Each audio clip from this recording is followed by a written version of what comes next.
Frères et sœurs, lorsque nous sommes éprouvés, il nous arrive parfois de nous poser la question de l'existence de Dieu, de sa présence réelle dans notre vie en ces moments de preuve. Dans ce sens, la liturgie de la parole de Dieu d'aujourd'hui nous invite à poser un nouveau regard sur notre vie de chrétien et de chrétienne, ainsi que sur notre action dans la vie sociale. La première lecture que nous venons d'écouter nous est familière parce que nous la lisons pendant la veillée pascale pour montrer l'action salvifique de Dieu en faveur de son peuple Israël. En effet, la proximité de Dieu près de son peuple dans la figure de Moïse révèle aux fils d'Israël les servitudes en Égypte. Mais ceux-ci n'en sont pas conscients. Ils auraient aimé y rester esclaves pour avoir de pain à satiété. Cet état d'esprit a entretenu en eux la peur devant l'armée de Pharaon qui les poursuivait.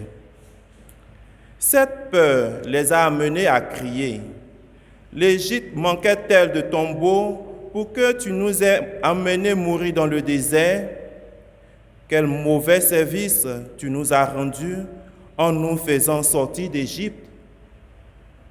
Frères et sœurs, comme les Israélites, nos épreuves, nos souffrances nous poussent à crier, à paniquer, à chercher des portes de sortie opportunistes. Mais le Seigneur nous invite à garder le sang-froid comme Moïse et avoir le regard fixé sur lui qui est là où nous sommes, car il est avec nous dans le silence de notre cœur. Il est avec nous dans la vague tempêtée de notre vie. Dieu ne veut pas le malheur de l'homme. Il n'est pas l'auteur de nos souffrances. Nous en sommes nous-mêmes. Quelquefois, les auteurs, à cause du mauvais usage de notre liberté. Notre destinée dépend de notre relation avec le Seigneur. Le signe extraordinaire que nous fait voir le Seigneur est le don de la vie qui nous accorde chaque jour par sa mort et sa résurrection que nous revivons dans nos célébrations eucharistiques.